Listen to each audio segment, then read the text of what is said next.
السلام علیکم دوستو، میں ہوں آپ کی ہوسٹ مریم اور آپ دیکھ رہے ہیں انفو انویہ۔ دوستو، یہ بات تو سبھی جانتے ہیں کہ اس دنیا کا آغاز حضرت آدم علیہ السلام سے ہوا۔ یہ دنیا قائم ہوئی اور پھر اس دنیا میں باقاعدہ ہر چیز کا نظام قائم کیا گیا تاکہ آدم اور حوا اور پھر آنے والی نسلیں بہتر طور پر اس زمین پر زندگی گزار سکیں۔ لیکن اکثر ہمارا دل و دماغ ہم سے یہ سوال کرتا ہے کہ آدم سے پہلے دنیا میں کیا تھا اور کیسے یہ دنیا وجود میں آئی، اور اس جیسے کئی سوالات ہیں جو ہمیں سوچ کے گھوڑے دوڑانے پر مجبور کرتے ہیں۔ یہ سوال ابھی سے نہیں بلکہ گزری ہوئی کئی نسلوں کو الجھن میں ڈالنے کا سبب بنا رہا۔ یہی وجہ ہے کہ آپ صلی اللہ علیہ وآلہ وسلم کے دور میں بھی اکثر لوگ یہی سوال کرتے تھے کہ اس دنیا میں آدم سے پہلے کیا تھا۔ اس کے متعلق بات کرتے ہیں، لیکن اس سے پہلے آپ کو اس سے جڑی کچھ مختلف تھیوریز بتاتی چلوں کہ سائنسدان اور مختلف لوگوں کے مطابق جو بیان کرتے ہیں کہ زمین پر آدم کو اتارنے سے پہلے یہاں شیطان کو پھینکا گیا۔ جب اللہ نے آدم علیہ السلام کی تخلیق کی تھی تو پہلے انہیں جنت میں اتارا گیا تھا اور تخلیق کے بعد سب فرشتوں کو کہا گیا تھا کہ اسے سجدہ کرو۔ سب نے سجدہ کیا لیکن ابلیس نے انکار کر دیا۔ اس وجہ سے اسے جنت سے نکال کر زمین پر پھینک دیا گیا اور ہزاروں سال وہ اس زمین پر روتا رہا، اور پھر اس نے قیامت تک کی مہلت مانگی کہ میں بندوں کو راہ راست سے بھٹکاؤں گا۔ اور جیسا کہ آپ جانتے ہیں کہ شیطان آگ سے بنا ہوا ہے، تو کہا یہ جاتا ہے کہ آدم سے پہلے صرف جن تھے اور اس زمین پر فتنہ و فساد کرتے تھے، تو فرشتوں کی فوج بھیجی گئی اور جنہوں نے شیطانوں کے خلاف جنگ عظیم کی، اور تب سے جنوں کا بسیرا صرف جزیروں اور سمندروں میں ہے۔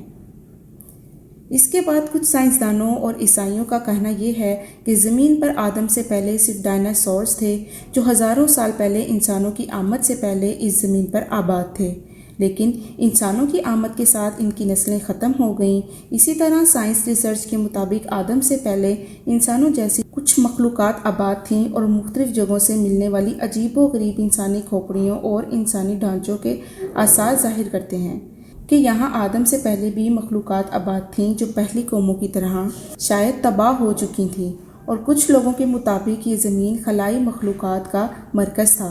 دوستو، اس سے پہلے دو تھیوریز تو کسی حد تک سچ ہیں، لیکن باقی تھیوریز کے بارے میں کوئی بھی شواہد نہیں ہیں۔ یہ صرف فرضی کہانیاں ہیں جو ہر کوئی اپنے اپنے نظریے کے مطابق پیش کر دیتا ہے۔ قرآن اس کے بارے میں کیا کہتا ہے؟ سورہ ہود: وہی ہے جس نے زمین اور آسمان کو 6 دن میں پیدا کیا اور اس وقت اس کا عرش پانی پر تھا۔ اس آیت سے جو بات سمجھ میں آئی ہے وہ اس کے مطابق آدم سے پہلے زمین پر صرف پانی تھا۔ اس آیت میں کسی بھی قسم کی مخلوق اور باقی چیزوں کی طرف اشارہ نہیں کیا گیا۔ آپ صلی اللہ علیہ وآلہ وسلم کے دور میں جب لوگوں نے اس بارے میں سوال کیا تھا تو ان کے جوابات کیا تھے؟ اس بارے میں روایت ہے کہ آپ صلی اللہ علیہ وآلہ وسلم سے اس وقت لوگوں نے ارشاد کیا تھا کہ یا رسول اللہ صلی اللہ علیہ وآلہ وسلم، اس دنیا میں آدم سے پہلے کیا تھا؟ تو آپ صلی اللہ علیہ وآلہ وسلم نے جواب دیا کہ صرف اللہ تھا، نہ اوپر ہوا تھی نہ نیچے، اور عرش پانی پر تھا، اور اللہ نے قلم کو وجود میں آنے کا حکم دیا، پھر اس سے کہا کہ لکھ، اور اس طرح انسانوں کے آنے سے 50,000 سال پہلے ہی ہر چیز، تمام مخلوقات کی تقدیریں اور ان کے بارے میں سب لکھ کر لوح محفوظ میں رکھ دیا گیا۔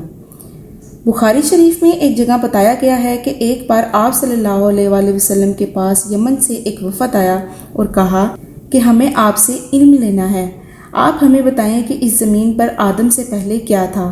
آپ صلی اللہ علیہ وآلہ وسلم نے فرمایا کچھ نہیں، صرف اللہ تھا اور عرش پانی پر تھا، اور لوح محفوظ میں قلم سے سب لکھ کر محفوظ کر دیا گیا تھا۔ حضرت ابو ہریرہ سے روایت ہے کہ جب نبی کریم صلی اللہ علیہ وآلہ وسلم سے دنیا میں چیزوں کے وجود میں آنے کی ترتیب پوچھی گئی تو انہوں نے میرا ہاتھ تھاما اور کہا کہ اللہ نے جب یہ دنیا بنائی تھی تو اس کی ترتیب کچھ یوں تھی کہ ہفتے والے دن مٹی پیدا کی، اتوار کو پہاڑ، پیر کو درخت، منگل کو تکالیف، بیماریاں، مسائل، بدھ کو نور، جمعرات کو چوپائے اور اس زمین پر پھیلا دیے گئے، اور جمعہ کے مبارک دن عصر سے رات کے درمیان آدم کو پیدا کیا تھا، اور یہ جنات کو 20,000 سال پہلے ہی آگ سے پیدا کر دیا گیا تھا۔ اس طرح یہ دنیا وجود میں آئی اور آدم زمین پر آیا، اور اس کے بعد انسانوں کی نسلیں چلیں، اور ایسے ہی ایک دن اللہ اس زمین پر انسان کو دیا ہوا وقت ختم کر دے گا، اور جیسے یہ دنیا بنی ہے ایسے ہی ختم ہو جائے گی۔ اللہ سے دعا ہے کہ جب تک ہمیں زندگی عطا کی گئی ہے اسے ہمارے لیے نیکی کا ذریعہ بنا، اور وقت قیامت جب اللہ کے سامنے پیش ہوں تو ایمان کی روشنی سے چمکتے چہروں کے ساتھ نہ کہ گناہوں کا بوجھ لیے۔ آمین۔ امید کرتی ہوں آپ کو ویڈیو پسند آئی ہوگی۔ ویڈیو پسند آنے کی صورت میں اسے لائک، شیئر اور سبسکرائب کرنا مت بھولیے گا۔ اللہ حافظ۔